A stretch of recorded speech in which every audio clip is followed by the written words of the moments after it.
नमस्कार दोस्तों, डेट आज की 27 अगस्त 2026 है। स्वागत है आपका एडिटोरियल डिस्कशन में। 3 इश्यूज आज हम डिस्कस करेंगे। सबसे पहले आर्टिकल आज हम डिस्कस करेंगे गोरखालैंड की मांग से संबंधित। गोरखालैंड की मांग क्या है, पूरा डिटेल से डिस्कस करेंगे। दूसरा आर्टिकल हम डिस्कस करेंगे ये इंडिया में प्राइवेट हॉस्पिटल्स का खर्चा बहुत ज़्यादा आता है इलाज करवाने का, इस इश्यू से संबंधित। तीसरा आर्टिकल थिएटराइजेशन से संबंधित है। थिएटर कमांड्स बनाने को लेके हमारे एयरफोर्स चीफ ने बोला है कि जल्दबाजी नहीं करनी चाहिए। तो ये 3 आर्टिकल्स डिस्कस करेंगे। ये क्यूआर कोड है जो आप स्कैन करके टेलीग्राम चैनल ज्वाइन कर लीजिए, पीडीएफ डाउनलोड कर लीजिए। अब चलिए डिस्कशन स्टार्ट करते हैं। आज की हमारी डिस्कशन में first important article political solution for Gorkha issue से संबंधित है। आप ना सिलेबस में जीएस पेपर 2 के इस टॉपिक से आर्टिकल को रिलेट कर सकते हो। सबसे पहले देखो, बेसिक समझते हैं कि गोरखा कम्युनिटी आखिरकार है क्या। आप पिक्चर बनाओ, हिमालयाज माउंटेन्स की आप पिक्चर बनाओ। वहां पे देखो गोरखाज ना एक बहुत ही डाइवर्स एथनो लिंग्विस्टिक कम्युनिटी है। ये मेनली देखो नेपाली स्पीकिंग लोग हैं और इंडिया के हिमालयाज वाले रीजन में ना इनकी बहुत स्ट्रॉन्ग हिस्टोरिकल प्रेजेंस है। कहां पे रहते हैं? वेस्ट बंगाल के दार्जिलिंग में, इसके अलावा कालिम्पोंग में, सिक्किम में, असम में, उत्तराखंड में, हिमाचल प्रदेश में भी इनकी प्रेजेंस है। और गोरखास को देखो बहुत बहादुर माना जाता है। मतलब गोरखास को इनकी बहादुरी के लिए जाना जाता है। इंडियन आर्मी में अलग से एक रेजिमेंट भी है, गोरखा रेजिमेंट। उनका मोटो है, मोटो यहां पे लिखा हुआ है देखो, कफर हुनु भांदा मरनु रामरो। मतलब कि it is better to die than to be a coward. कायरते से अच्छा मर जाना है, ये इनका मोटो है गोरखा राइफल्स का। मुझे याद आ रहा है एक सैम मैनेक्सा का डायलॉग, मुझे याद आ रहा है, फील्ड मार्शल थे ना सैम मैनेक्सा, उनका एक डायलॉग था कि हर किसी को दुनिया में डर लगता है, अगर वो इंसान है तो उसे डर लगेगा until unless he is Gorkha. वो ऐड कर देते हैं कि हर इंसान को डर लगता है, अगर वो गोरखा है तो अलग बात है। तो इतना ज्यादा इनको बहादुरी के लिए जाना जाता है। इनकी भाषा क्या है? नेपाली है। और याद रखना देखो, नेपाली जो लैंग्वेज है ना हमारे संविधान के 8वें शेड्यूल में आती है। संविधान में 71st कॉन्स्टिट्यूशनल अमेंडमेंट हुआ था 1992 में, तब ये लैंग्वेज ऐड की गई थी। तो इनका जो कल्चर है ना वो हिमालयाज एथनिक इन्फ्लुएंस का एक जबरदस्त मिक्स रहा है, आप कह सकते हो। मतलब तिब्बतियन, नेपालीज, इंडियन ट्रेडिशन, ये सारे जो कल्चर है ना मिला के इनका कल्चर बनता है। चलो इस प्रकार से हमने बेसिक्स डिस्कस कर लिए।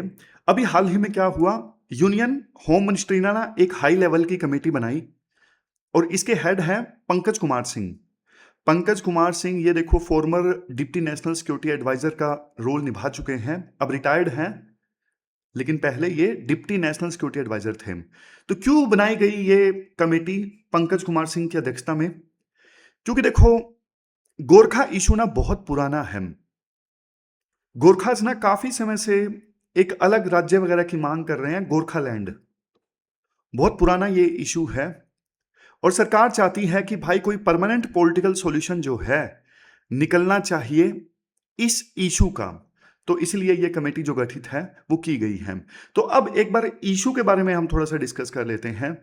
गोरखालैंड की जो डिमांड है ये देखो कोई नई डिमांड नहीं है, दशकों से ये जो डिमांड है चल रही है। क्या चाहिए गोरखास को? गोरखास को चाहिए पॉलिटिकल सेल्फ रूल। क्या चाहिए? Political self rule. गोरखास देखो अपनी आइडेंटिटी को प्रोटेक्ट करना चाहते हैं, वो एक अलग स्टेट बनाना चाहते हैं गोरखालैंड। इनकी मांग ये है कि कुछ एरियाज को मिला के, जैसे देखो दार्जिलिंग हिल्स हैं, प्लस में तराई और दुआर का रीजन है, उन रीजन्स को मिला के एक अलग से राज्य बना दिया जाए जिसका नाम हो गोरखालैंड। और सरकार ने अब तक क्या किया है रिस्पॉन्स के तौर पे? सरकार ने देखो अलग से राज्य तो नहीं बनाया, लेकिन 1988 में एक काउंसिल बना दी थी इनके लिए, दार्जिलिंग गोरखा हिल काउंसिल।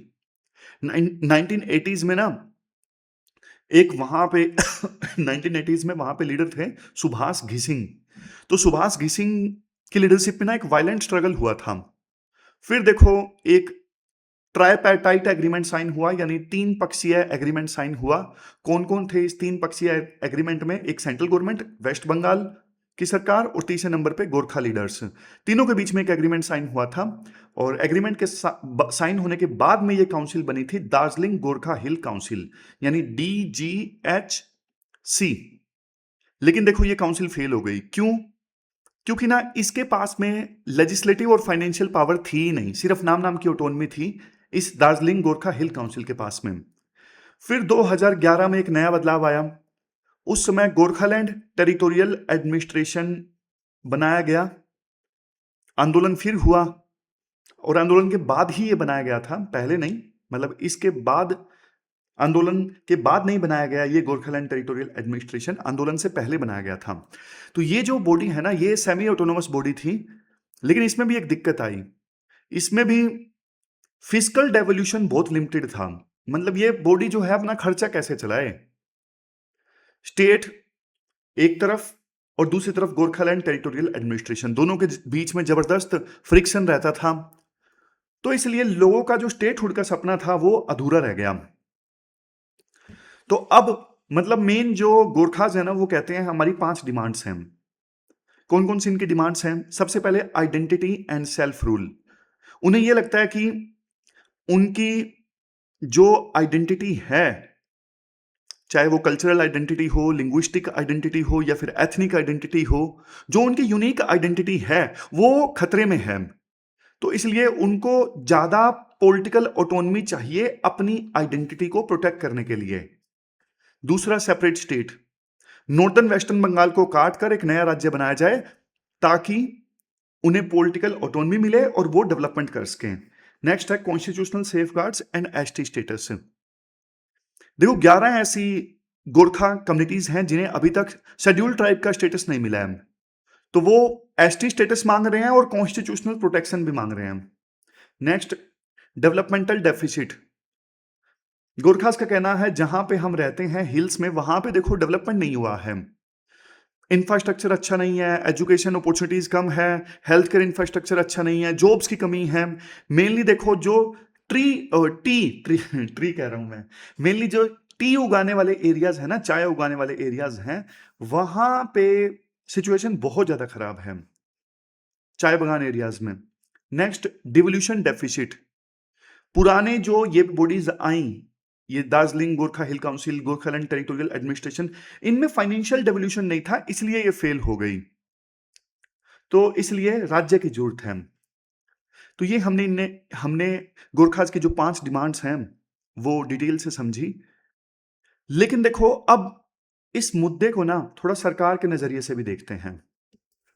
गोरखाज के नजरिए से तो हमने देख लिया, अब सरकार के नजरिए से देखते हैं। देखो गोरखाज को अलग से राज्य नहीं दिया जा सकता, उसमें दिखते हैं अगर देते हैं तो। सबसे पहली दिक्कत है सिलीगुड़ी कॉरिडोर, जिसको चिकन नेक कॉरिडोर भी कहते हैं। ये देखो, ये है सिलीगुड़ी कॉरिडोर या चिकन नेक कॉरिडोर। सिर्फ 20-22 किलोमीटर चौड़ा रास्ता है। ये देखो मेनलैंड इंडिया को ना, मैदानी इंडिया को ये नॉर्थ ईस्ट स्टेट से जोड़ता है। यहां पे मान लो इस एरिया में अशांति आती है तो भाई इंडिया के लिए बहुत दिक्कत वाली बात हो जाएगी, पूरा नॉर्थ ईस्ट कट ऑफ हो जाएगा। फिर नेक्स्ट पॉइंट है बॉर्डर सेंसिटिविटी। देखो ये जो जिस एरिया में गोरखास बोल रहे हैं ना हमें अलग से राज्य बना के दे दो, ये रीजन देखो नेपाल के, भूटान के और बांग्लादेश के बहुत करीब है। जियोपॉलिटिक्स के हिसाब से बहुत सेंसिटिव रीजन है ये। फिर नेशनल हाईवे नंबर 10 की बात की जाती है। यहां से ना नेशनल हाईवे नंबर 10 गुजरता है और ये सिक्किम को पूरे देश से जोड़ता है। सिक्किम बॉर्डर पे आपको पता है चाइना है। तो मिलिट्री लॉजिस्टिक्स के लिए और सिविलियन मूवमेंट्स के लिए ये NH10 जो है वो लाइफलाइन है। बताया जा रहा है कि कितना सेंसिटिव रीजन है ये। फिर इंटरनल सिक्योरिटी की भी बात की जाती है कि बॉर्डर एरियाज में ना लंबे समय तक स्ट्राइक या फिर एजिटेशन अगर होता है ना, प्रदर्शन वगैरह होता है तो देश के लिए खतरनाक है। इससे ना बॉर्डर पे काफी वल्नरेबिलिटीज पैदा होती हैं। फिर एक कोट यहां पे दिया जाता है ग्रैनविल ऑस्टिन का कि फेडरलिज्म सिर्फ एक स्ट्रक्चरल अरेंजमेंट नहीं है बल्कि कल्चरल एकोमोडेशन है। समझ गए? तो ये कोट आप यूज कर सकते हो। अब आगे चलते हैं। तो अभी देखो अलग से राज्य तो देना मुश्किल है, तो क्या ऑप्शंस अवेलेबल हैं? ऑप्शंस देखो ये सारे अवेलेबल हैं। पहले वाला तो चलो मुश्किल है, सेपरेट स्टेट देना। पार्लियामेंट चाहे तो नया स्टेट बना सकती है। वेस्ट बंगाल अपोज भी करे तो भी कोई दिक्कत नहीं है, ये पार्लियामेंट के हाथ में है नया स्टेट बनाना। यूनियन टेरिटरी बनाया जा सकता है गोरखालैंड के नाम से। फिर इससे क्या होगा, ये यूनियन टेरिटरी डायरेक्ट सेंटर के कंट्रोल में होगी। इसको वेस्ट बंगाल अपोज करेगा, लेकिन वो वाली बात है, वेस्ट बंगाल की मर्जी चलेगी नहीं। बट हाँ, सेंटर स्टेट रिलेशंस थोड़े प्रभावित होंगे। अभी वैसे भी बीजेपी की सरकार है वेस्ट बंगाल में, तो उतनी दिक्कत नहीं आने वाली है। फिर नेक्स्ट है 6 शेड्यूल का दर्जा दिया जा सकता है, जैसे असम, मेघालय, त्रिपुरा, मिजोरम। अब इन 4 राज्यों में 10 ऑटोनोमस डिस्ट्रिक्ट काउंसिल बनाई गई हैं, तो वैसे ही 6 शेड्यूल का दर्जा दिया जा सकता है गोरखास वाले एरिया को। फिर नेक्स्ट है autonomous state, state with in state, यानी वेस्ट बंगाल के अंदर ही एक अलग से ऑटोनोमस स्टेट बना दिया जाए, जिसकी अलग से लेजिस्लेचर हो, अलग से काउंसिल्स हो। अभी ये चीज असम के कुछ पार्ट्स पे एप्लीकेबल है, तो बंगाल में ये चीज एक्सटेंड की जा सकती है, लेकिन इसलिए संविधान में, इसके लिए संविधान में अमेंडमेंट की आवश्यकता होगी। मेजर चैलेंज क्या है? मेजर चैलेंज देखो ये है, सबसे पहले डेमोग्राफिक कॉम्प्लेक्सिटी। देखो तराई और दुआर रीजन में ना सिर्फ गोरखास नहीं रहते, यहाँ पे आदिवासी, राजभंसी, बंगाली, ये सब रहते हैं। तो यहाँ पे जो पॉपुलेशन है वो हेट्रोजीनियस है, कोई एक ग्रुप नहीं है, तो बॉर्डर लाइन खींचना बहुत डिफिकल्ट होगा। Next, political fragmentation. गोरखास के अंदर भी बहुत सारी डाइवर्सिटी है, गोरखास को लेके अलग अलग पॉलिटिकल पार्टीज हैं, तो उनमें आपस में कंसेंसस नहीं है क्या होना चाहिए क्या नहीं होना चाहिए। स्टेट रेसिस्टेंस, वेस्ट बंगाल की जो सरकार है वो अपोज करेगी। इकोनॉमिक वाइबिलिटी, मान लो गोरखालैंड के नाम से अलग से राज्य बना दिया या यूटी बना दिया, वो सरवाइव कर पाएगा? नहीं। सिक्योरिटी डेवलपमेंट बैलेंस, देखो मान लो डेवलपमेंट के लिए अलग से राज्य वगैरह बनाया जाता है, तो भाई सिक्योरिटी का भी ध्यान रखा जाए। और कल को आपने गोरखास को लेके अलग से राज्य बनाया है, तो मांगे नॉर्थ ईस्ट में और पता नहीं कहां कहां से आएगी। तो वे फॉरवर्ड में क्या होना चाहिए? देखो वैसे भी हमारे संविधान में ना जो फेडरलिज्म है वो सभी को एकोमोडेट करके चलता है। तो यहां पे देखो एसिमेट्रिक फेडरलिज्म का पॉइंट राइटर बोलते हैं कि यूनिक रीजन के नीड के हिसाब से आप पावर्स दो।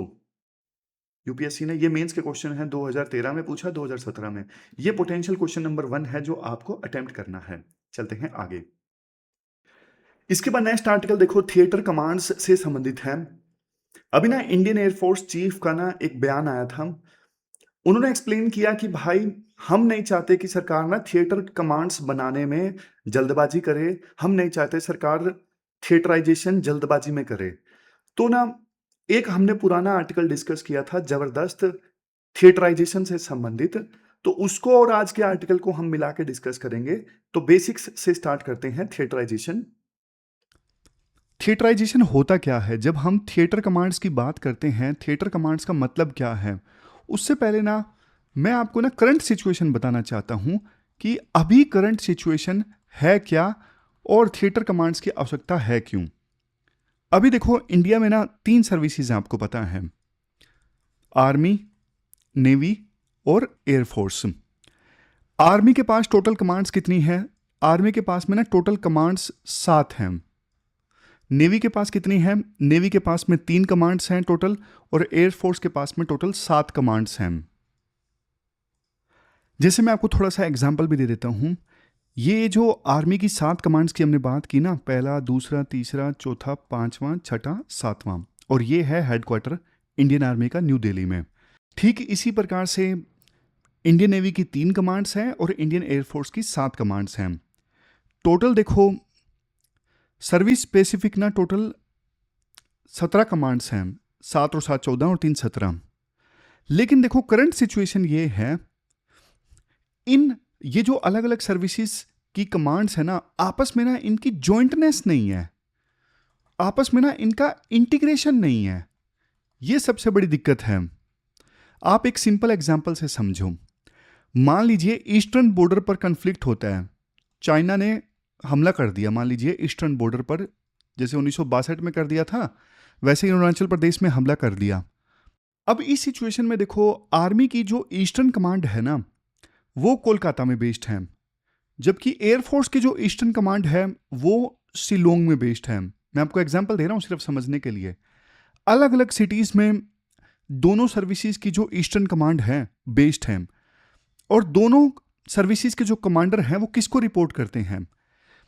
जो आर्मी की ईस्टर्न कमांड के हेड हैं वो रिपोर्ट करते हैं आर्मी चीफ को, और एयरफोर्स की जो शिलोंग कमांड है वहां के जो चीफ हैं वो रिपोर्ट करते हैं एयर मार्शल को। तो ये हायरार्की जो है वो सर्विस स्पेसिफिक फॉलो होती है।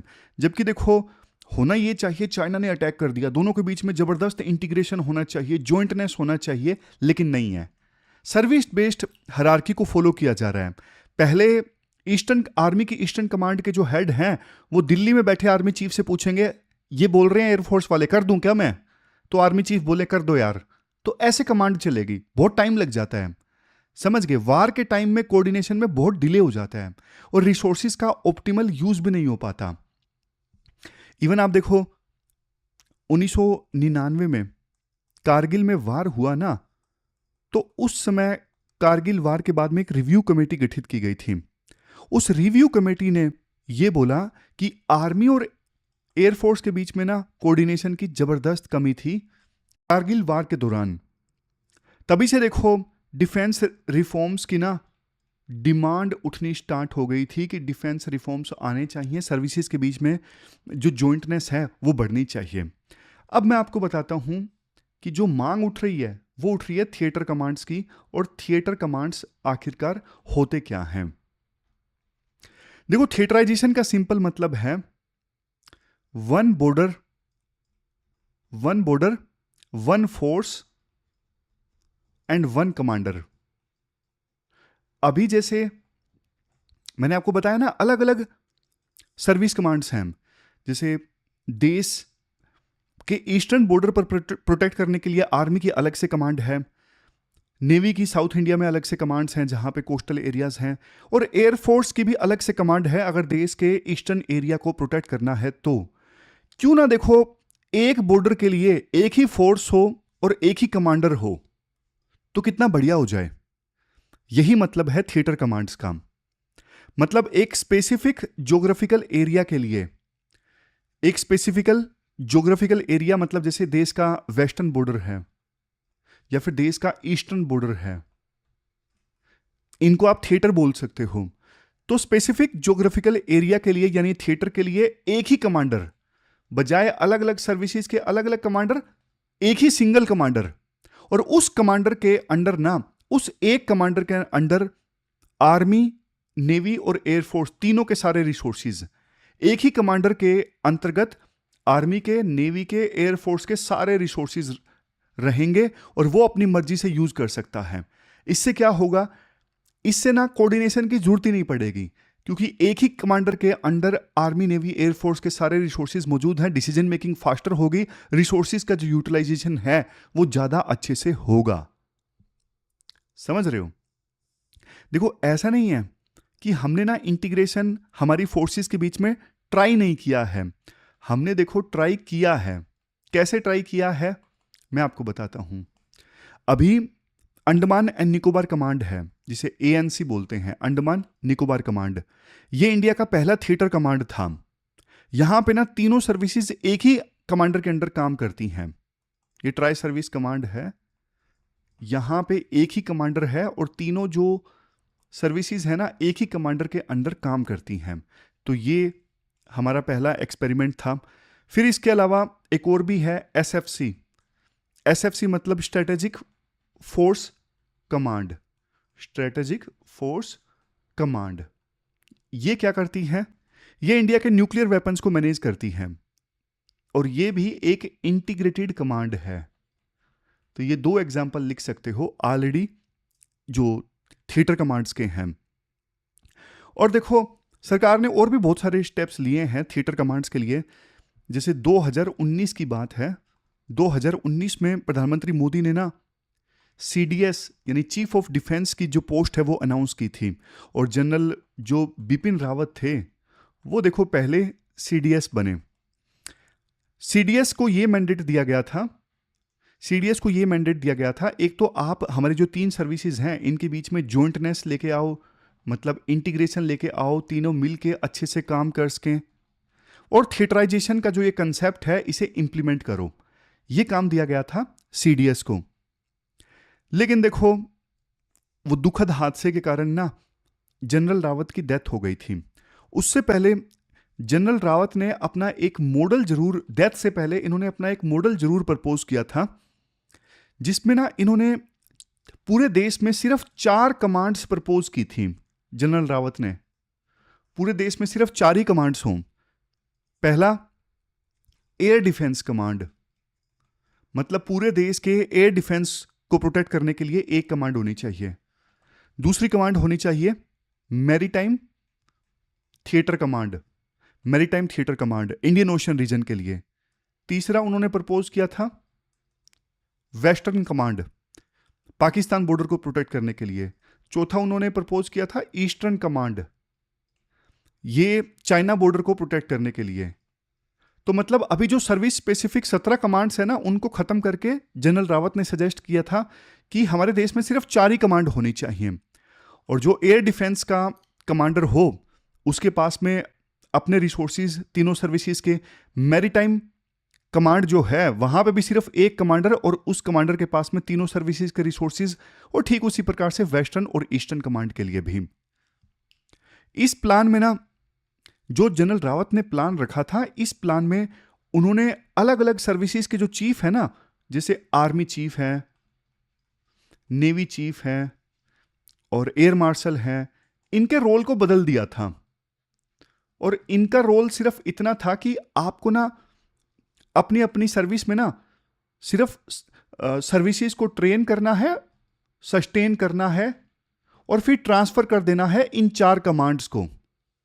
समझ गए? मतलब जनरल रावत ने जो मॉडल सजेस्ट किया था उसमें सिर्फ 4 कमांड्स होंगी, और आर्मी चीफ, नेवी चीफ, इन सब का जो रोल है वो कमजोर हो जाएगा, क्योंकि इनको सिर्फ ट्रेनिंग देनी है फिर, और फोर्सेस को सस्टेन करना है। एक्चुअल डिसीजन तो ये कमांड के जो हेड हैं, 4 कमांड जो प्रपोज की गई थी उनके हेड ले रहे होंगे ना, असली डिसीजन तो आर्मी चीफ, नेवी चीफ और एयर मार्शल, इनका रोल तो कमजोर हो गया था। इनको सिर्फ रिक्रूट करना था, ट्रेन करना था फोर्सेस को, और सिर्फ सस्टेन करना था। युद्ध तो इनको लड़ना नहीं था, युद्ध लड़ना था इन 4 कमांड्स के कमांडर्स को। तो ये मॉडल डॉक्टर रावत के द्वारा प्रपोज किया गया था। लेकिन देखो इसका विरोध किया गया था एयरफोर्स चीफ के द्वारा, खास करके क्यों किया गया था वो भी हम डिस्कस करेंगे। लेकिन अभी के जो सीडीएस है ना, जनरल चौहान, उन्होंने देखो रिवाइज्ड मॉडल प्रपोज किया है।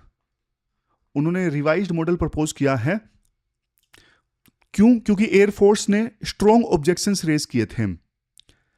नया जो मॉडल है ना जनरल चौहान का, इसमें ना ये बोला गया है कि हम ना इस प्रकार से 4 कमांड नहीं बनाएंगे कि एयर डिफेंस की अलग से, मैरीटाइम की अलग से, वेस्टर्न की अलग से, ईस्टर्न की अलग से। हम क्या करेंगे, एडवर्सरी स्पेसिफिक कमांड बनाएंगे, यानी दुश्मन स्पेसिफिक कमांड हम बनाएंगे। यानी देश के नॉर्दर्न और ईस्टर्न बॉर्डर को प्रोटेक्ट करने के लिए एक कमांड चाइना स्पेसिफिक होगी। इसके अलावा देश के वेस्टर्न बॉर्डर को प्रोटेक्ट करने के लिए एक कमांड जो पाकिस्तान स्पेसिफिक होगी, और मैरीटाइम बॉर्डर को प्रोटेक्ट करने के लिए एक कमांड जो मैरीटाइम स्पेसिफिक होगी। तो रावत ने, जनरल रावत ने 4 कमांड्स प्रपोज की थी, और जनरल चौहान ने सिर्फ 3 कमांड्स प्रपोज की हैं, और वो एडवर्सरी स्पेसिफिक हैं। पहली कमांड चाइना से निपटने के लिए, दूसरा पाकिस्तान से निपटने के लिए, और तीसरा मैरीटाइम खतरे से निपटने के लिए। तो ये मॉडल है डॉक्टर चौहान का, मतलब पता नहीं डॉक्टर है या नहीं है, जनरल बोल सकते हो, जनरल चौहान अभी जो सीडीएस हैं। लेकिन अब चैलेंजेस की बात करते हैं। राइटर कहते हैं देखो चैलेंजेस हैं, मेनली ना 4 चैलेंज हैं। सबसे पहला चैलेंज जानते हो क्या है? रिसोर्सेज का अभाव, मतलब scarcity. Scarcity of resources. Air force के पास में ना अभी फाइटर जेट बहुत कम है। इंडिया की जो सैंक्शनड स्क्वाड्रन स्ट्रेंथ है कितनी है? 42 है। लेकिन वास्तव में देखो हमारे पास करंटली सिर्फ 30 से 32 स्क्वाड्रन्स हैं। इंडियन एयरफोर्स का कहना है देखो एयर पावर ना इनडिविजिबल है। आप अलग अलग कमांड्स के अंतर्गत, मतलब जैसे China specific command, Pakistan specific command, maritime command, अलग अलग कमांड्स के अंतर्गत आप एयर पावर को डिवाइड मत करिए। जरूरत पड़ने पर सारी की सारी एयर पावर कहीं पे हम लगा सकें, ऐसी छूट होनी चाहिए, क्योंकि हमारे पास में रिसोर्सेज लिमिटेड हैं। अगर एयर पावर को अलग अलग थिएटर्स में बांट दिया गया तो ओवरऑल जो स्ट्रेटेजिक फ्लेक्सिबिलिटी है एयरफोर्स की वो कम हो जाएगी। ये एयरफोर्स का डर है। तो पहला क्या है? Scarcity of resources. दूसरा क्या है? दूसरा है डॉक्ट्रिनल डिफरेंसेस। डॉक्ट्रिनल डिफरेंसेस में आप क्या बोलोगे? देखो आर्मी और नेवी के जो कमांडर्स हैं ना, वो अक्सर ना एयरफोर्स को सिर्फ सपोर्ट के रोल में देखते हैं। समझ गए? मतलब ग्राउंड की जो ट्रूप्स है ना, उनको सपोर्ट करने के लिए एयरफोर्स का इस्तेमाल होता है। लेकिन एयरफोर्स का, इंडियन एयरफोर्स का डॉक्ट्रिन ये कहता है कि एयर पावर ना अपने आप में एक स्ट्रेटेजिक रोल प्ले करती है। जैसा अभी हमने देखा ऑपरेशन सिंदूर के दौरान, मतलब एयरफोर्स जो है वो इंडिपेंडेंटली दुश्मन के डीप टेरिटरीज में जाके स्ट्राइक कर सकती है। इसलिए इंडियन एयरफोर्स को डर यह है कि थिएटर कमांड्स आने से ना जो एयर एसेट्स है ना उनका अच्छे ढंग से यूज नहीं हो पाएगा। तो ये दूसरा कारण आपने समझ लिया, दूसरा चैलेंज समझ लिया। अब तीसरा चैलेंज समझिए। जो अभी देखो सेमिनार हुआ था ना मध्य प्रदेश में, जिसमें तीनों सर्विसेज के चीफ आए थे, उनमें से ये एक सर्विस चीफ के, खास करके जो एयरफोर्स के चीफ थे ना, उन्होंने ये सजेस्ट किया कि पहले ना एक जॉइंट प्लानिंग सेंटर आप बनाओ। थिएटर कमांड बनाने से पहले एक जॉइंट प्लानिंग सेंटर बनाओ, और हम पहले जॉइंटनेस बढ़ाने के दूसरे तरीके खोजते हैं। और ये भी बोल दिया गया एयरफोर्स चीफ के द्वारा कि हमारा जो रोल है ना सिर्फ सपोर्ट आर्म का नहीं है, हम इंडिपेंडेंट हैं। तो ये घटिया सा पॉइंट है, तीसरा पॉइंट कोई खास नहीं है। चौथा पॉइंट इंपॉर्टेंट है। राइटर बोलते हैं देखो आज़ादी को ना 75 वर्ष से ज़्यादा हो गए। अब देखो जो स्ट्रक्चर 75 सालों से ज़्यादा समय से काम कर रहा है ना, उसको एकदम से चेंज करना आसान नहीं होगा। मतलब नई कमांड्स बनाई जाएंगी तो army chief, air force chief, navy chief, इनका रोल कम हो जाएगा। तो कितनी एक्सेप्टेबिलिटी आएगी, और नए कमांड्स बनने से डिसीजन मेकिंग हो सकता है और भी लंबी हो जाए। तो हमें एकदम से रेडिकल रिफॉर्म करने के बजाय थोड़ा और सिस्टमेटिक ढंग से रिफॉर्म करने होंगे, स्टेप बाय स्टेप रिफॉर्म करने होंगे। फिर राइटर ना कुछ ग्लोबल एग्जाम्पल देते हैं। ग्लोबल एग्जाम्पल इंपॉर्टेंट है। ये सारे हैं स्लाइड्स, मैं तो बस आपको समझा रहा हूं कॉपी पेन की सहायता से। ये सारे पॉइंट्स हैं, ठीक है। तो ग्लोबल एग्जाम्पल्स क्या हैं? आप ना यूएसए का एग्जाम्पल देख लीजिए। यूएसए में अभी क्या सिचुएशन है?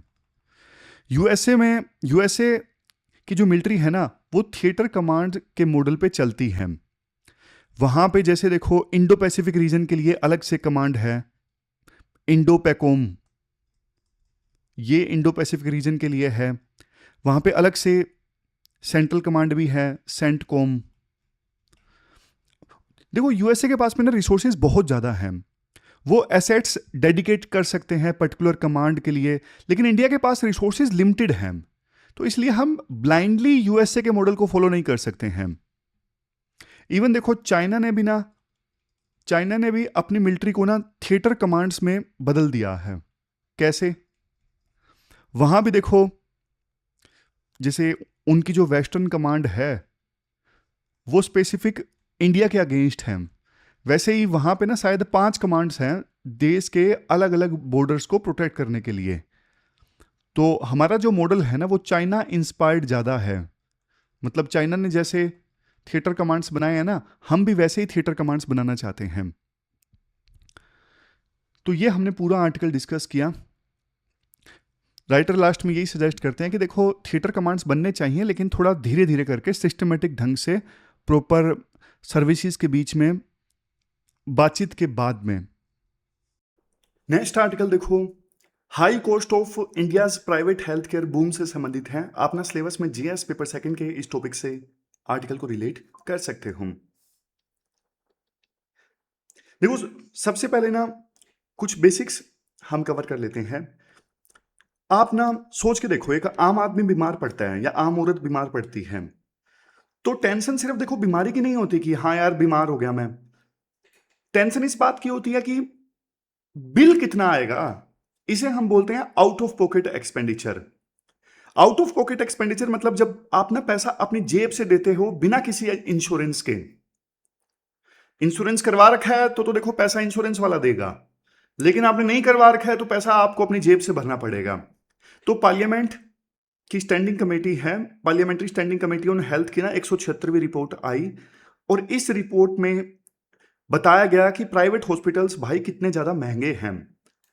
जैसे देखो, एवरेज हॉस्पिटलाइजेशन होता है ना, एवरेज निकाले तो गवर्नमेंट हॉस्पिटल में खर्चा आता है 6,631, लेकिन प्राइवेट हॉस्पिटल में एवरेज हॉस्पिटलाइजेशन का खर्चा है 50,508। यानी प्राइवेट हॉस्पिटल 7.6 गुना ज्यादा महंगे गवर्नमेंट हॉस्पिटल से। फिर डिलीवरी होती है, मान लो गवर्नमेंट हॉस्पिटल में डिलीवरी का खर्चा आता है 2,299, प्राइवेट हॉस्पिटल में कितना 37,630। 16 गुना ज्यादा एक्सपेंसिव प्राइवेट हॉस्पिटल से डिलीवरी के मामले में। अब ये जो डिफरेंस है इतना ज्यादा क्यों है? क्योंकि देखो क्योंकि पब्लिक हॉस्पिटल्स ना ओवर क्राउडेड हैं। आम आदमी देखो मजबूर होकर प्राइवेट सेक्टर में जाता है, और देखो फिर वहां पे वो जाता है तो क्या हाल होता है, पूरा खून चूस लेते हैं ये लोग।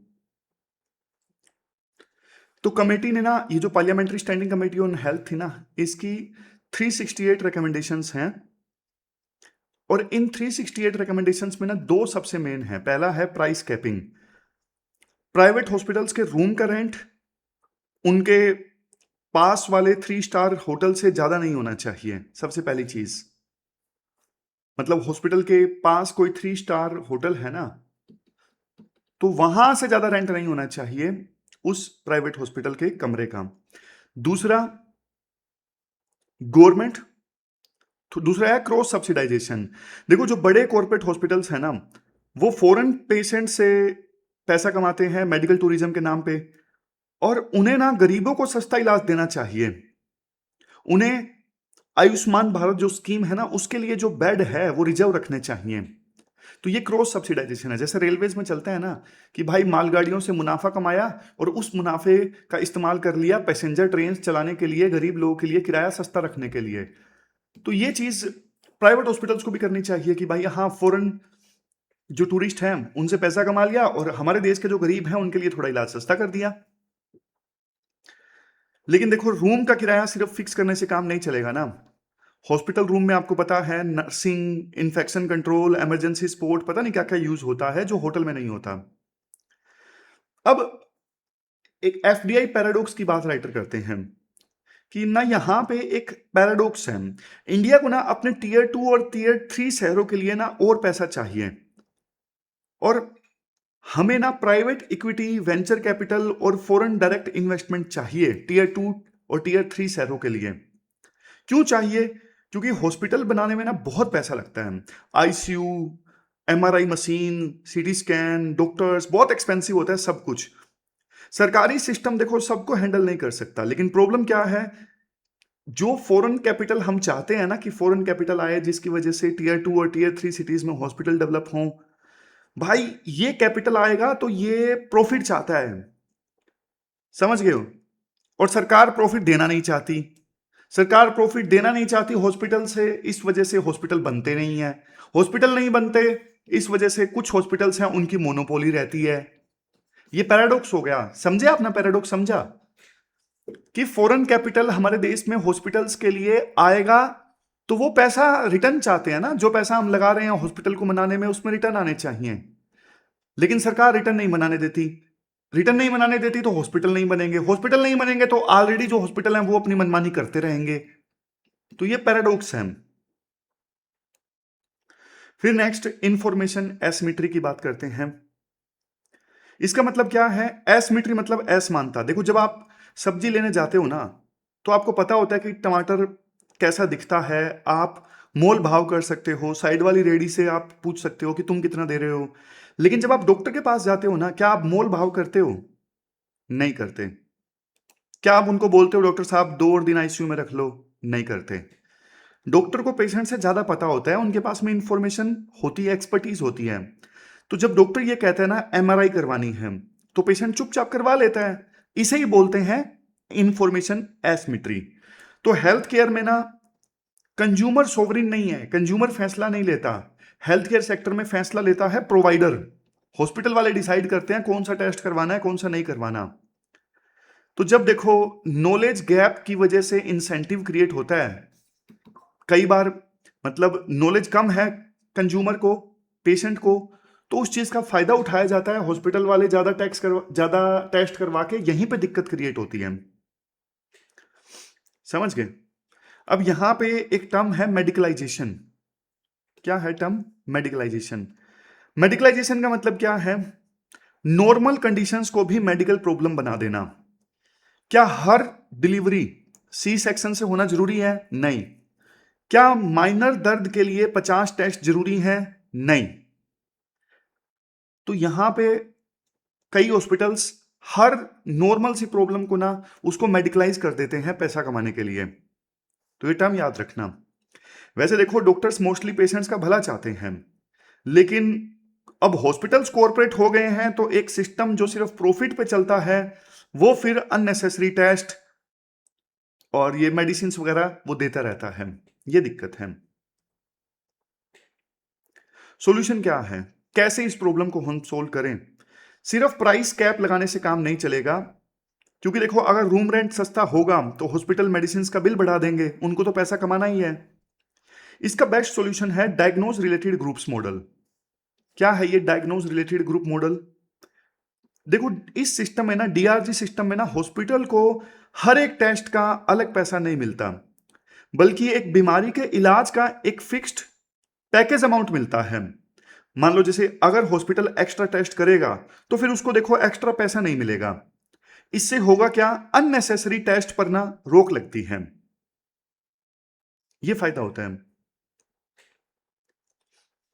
अब एक चीज आप याद रखना, इस डीआरजी मॉडल में ना हॉस्पिटल कॉस्ट कंट्रोल करता है, और इस मॉडल ने ना अमेरिका, अब ये चीज देखो ट्राई की जा रही है कई सारे देशों में, यूएसए में, बाकी देशों में, यूरोप में, और वहां पे ये डीआरजी मॉडल जो है काफी ज्यादा सक्सेसफुल रहा है। तो इंडिया में भी इस डीआरजी मॉडल को इंप्लीमेंट हम कर सकते हैं। फिर राइटर बोलते हैं कि भाई देखो सिर्फ एक चीज करने से काम नहीं चलेगा, आपको बहुत सारी चीजें करनी होंगी। जैसे सरकारी हॉस्पिटल्स को आपको अच्छा बनाना होगा ताकि लोग मजबूरी में प्राइवेट हॉस्पिटल्स में ना जाएं। उसके बाद में डॉक्टर्स के डिसीजन की ऑडिटिंग आप करवाओ। हॉस्पिटल्स में डॉक्टर्स ने जो डिसीजन लिया है उसकी ऑडिटिंग आप करवाओगे तो डॉक्टर्स पे भी प्रेशर आएगा कि यार चेकिंग हो सकती है, हमने जो डिसीजन लिए हैं। बस डर ही बहुत होता है यार। जब रेगुलरली ऑडिटिंग होने लगेगी तो इनकम टैक्स डिपार्टमेंट सबको थोड़ी ना नोटिस भेजता है। 1 लाख में से 1 पर्सन को भेजा, लेकिन जो डर पैदा होता है वो बाकियों में भी होता है। फिर ग्रीनफील्ड इन्वेस्टमेंट की बात राइटर करते हैं कि एफडीआई आने दो बढ़िया से, मतलब एफडीआई को नई कैपेसिटी बनाने में लगाओ ना कि। नेक्स्ट एक बात राइटर ये बोलते हैं, जो एफडीआई आ रही है ना, एफडीआई को नए हॉस्पिटल बनाने में लगाओ, ना कि पुराने हॉस्पिटल्स को खरीदने में। समझ गए? तो एफडीआई को डाइवर्ट किया जाए नए हॉस्पिटल्स बनवाने में ताकि ज्यादा ऑप्शंस हों। तो ये पूरा आर्टिकल हमने डिस्कस किया। ये कीवर्ड्स हैं जो आप आंसर्स में यूज कर सकते हो। ये 2015 में क्वेश्चन पूछा था यूपीएससी ने, और ये क्वेश्चन है जो आपको अटेम्प्ट करना है आज का क्वेश्चन नंबर 2।